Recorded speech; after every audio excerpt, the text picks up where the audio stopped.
విస్తరిస్తున్నాను. కానీ మీ అందరికీ నేను మాటిస్తున్నాను, తొందరలో మనకంటూ ఒక సెంటర్ ఉంటుంది. ఇకపై ఇలా కొంచెం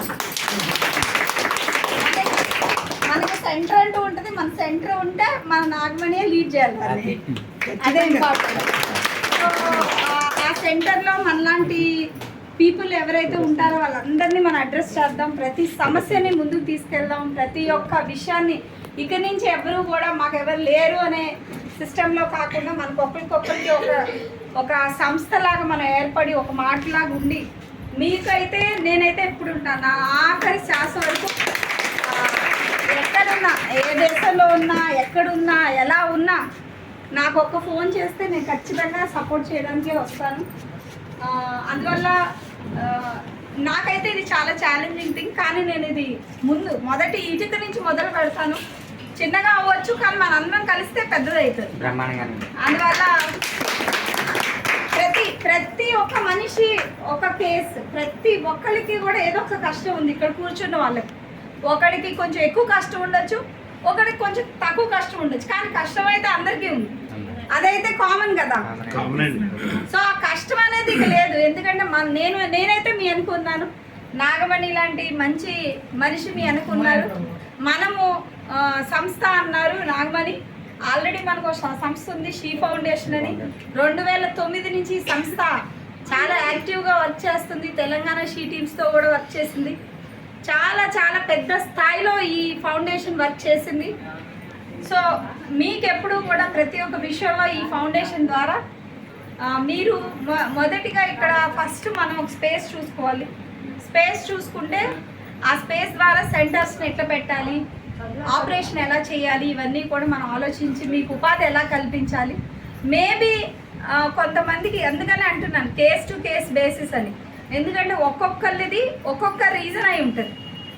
సో మీ అందరిది కూడా ఫస్ట్ ఎవాల్యుయేషన్ చేయాలి. మీ కరెంట్ పరిస్థితి ఏంటి, మీ డిజబిలిటీ సర్టిఫికెట్ ఇస్తే, మీ యొక్క రిక్వెస్ట్ ఇస్తే, అంటే నాది ఇది, నా ప్రాబ్లం ఇది, నాకు ఈ ప్రాబ్లం సాల్వ్ చేయండి, నాకు ఈ ప్రాబ్లం సాల్వ్ చేస్తే చాలు, నాకు ప్రస్తుతానికి నాకు ఇది చాలు, నాకు కోట్లు వద్దు, లక్షలు వద్దు, నాకు ప్రస్తుతానికి నాకు ఒక ఉపాధి కల్పిస్తే చాలు, నాకు ఇది ఏదైనా కల్పిస్తే చాలు, లేకపోతే నాకు ఈ ప్రాబ్లం సాల్వ్ చేస్తే చాలు అనేవాళ్ళు ఉంటారు. అలాగే ఇంకా పై స్థాయికి వెళ్ళి మనకు కూడా మన హక్కుల్ని కూడా ప్రతి విషయంలో కూడా మనం తెలియపరుచుకొని షీ ఫౌండేషన్ తరఫు నుంచి ఈరోజు అయితే చాలా చిన్న కార్యక్రమం ఇది. మీకు ఒక నాళ్ళకి ఏదో ఒక కొంచెం బియ్యం తీసుకొచ్చాము, కానీ ఇది దీంతో ఏదో సరిపెట్టేసి ఓ 2 ఫోటోలు దిగి వెళ్ళే నేచర్ అయితే కాదు. అలాంటి నేచర్ అయితే నాకు లేదు. యూజువల్ అయితే మేడం గారు అయితే ఇలాంటిది మనం ఎన్ని మీటింగ్లు అంటే మన సెంటర్ ఏర్పడే వరకు మనం ఇలానే మీటింగ్ చేసుకుంటానే ఉంటాం. నేను ఎప్పుడు వచ్చినా ఇంకా ఎంతమంది కుదిరితే వాళ్ళందరినీ అడుగుతాను, మీరు ఏం హెల్ప్ చేయగలరా అని. ఎవరు ఏం హెల్ప్ చేసినా కానీ నాగమణి హెల్ప్ చేయాలి నన్ను, మిమ్మల్ని అందరినీ. నాగమణి కొంచెం మీకు ఇన్ఫార్మ్ చేసినప్పుడు మాత్రం మీరు టైంకి రండి. చెప్తారు మేడం. పాపం తను కూడా ఏమంటుందంటే ఇన్ఫార్మ్ చేస్తాను, కానీ వాళ్ళు అప్పుడప్పుడు వస్తారో లేదో. మెసేజ్ పెట్టరండి మేడం గారు, గ్రూప్ లో మెసేజ్ పెట్టరు, 4-5 స్పందిస్తున్నారండి. స్పందిస్తారు. ఇక నుంచి మన కుటుంబం అండి, మా అందరం కలిసి ఉందాము. మీ కష్టంలో ఎవరు లేరు అనుకోద్దు.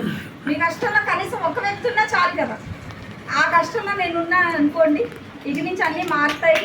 ఏదో ప్రతి ఒక్క చిన్న పాజిటివిటీ, ఒక చిన్న మాట సాయం, ఒక చిన్న ఓదార్పు, ఒక చిన్న పాయింట్, ఒక చిన్న కదలికతో ఎన్నో మారుతాయి. నేనైతే ఇది చాలా బలంగా నమ్ముతాను. సో ఇది ఒక అందువల్ల ఈరోజు దీన్ని మనం అందరికీ ఒక స్ఫూర్తిదాయంగా ఒక పిఠాపురంలోనే మీరు నమ్మరు, నేను చాలా స్కూల్స్కి వెళ్ళాను. నేను స్కూల్స్కి వెళ్ళినప్పుడు భోజనాలు ఎలా తింటున్నారో చూసాను. అక్కడ ఒక ఏరియా నుంచి భోజనం వస్తుంది, ఆ భోజనం తింటున్నాను, అందులో పురుగులు, నీరు కారిపోతున్న అన్నం ఇవన్నీ ఉన్నాయి. సో దాని తర్వాత మళ్ళీ కలెక్టర్ దగ్గరికి వెళ్ళి పిటిషన్ పెడితే పోనీ